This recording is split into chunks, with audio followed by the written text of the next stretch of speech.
First, let me publicly congratulate President-elect Biden and Vice President-elect Harris. Has a nice ring to it, doesn't it? I am truly elated and, yes, relieved to get to work with this new administration, and I've sent both of them my personal congratulations. I pledge to work together with them on behalf of the American people. I have an affinity for Joe Biden and his Scranton roots. His story and values remind me of so many men and families that I grew up with as a kid. I admire many things about him, but particularly how he remains hopeful and resolute, even in the face of so many personal tragedies. With Joe Biden as our president, we're never going to have to wonder whether he sees and understands our triumphs or our tragedies. Of course, this day is also historic for many reasons, and particularly because of the ascendancy of Kamala Harris, a black woman, an Asian woman, a woman born of immigrants who has shattered many glass ceilings and sent a message to so many little girls and boys that in America, truly anything is possible. On this most historic day and one of the most historic times in our history, what we need to be focused on is unity. I look forward to hearing from President-elect Biden later tonight, and I'm certain that one of the themes that he will strike is the importance of how we must come together as a country and focus on our common ground.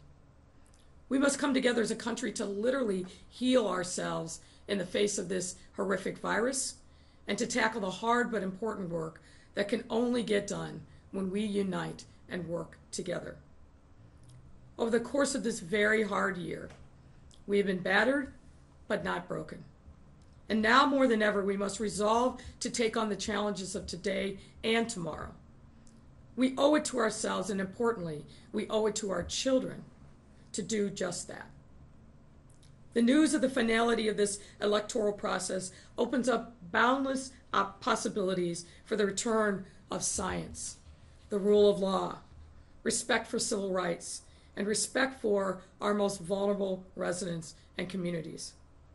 I believe very deeply that we are a country with a generous and compassionate heart, and we will soon have leadership in the White House that reflects those values.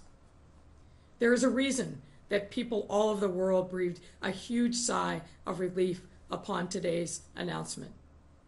Make no mistake, America is back.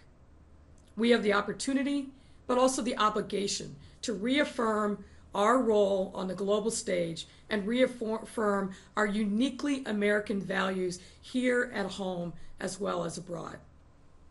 I also want to thank everyone who voted in this election, whether your candidate won or fell short. Voting is the most powerful tool of our democracy, and elections do matter, and every vote does count.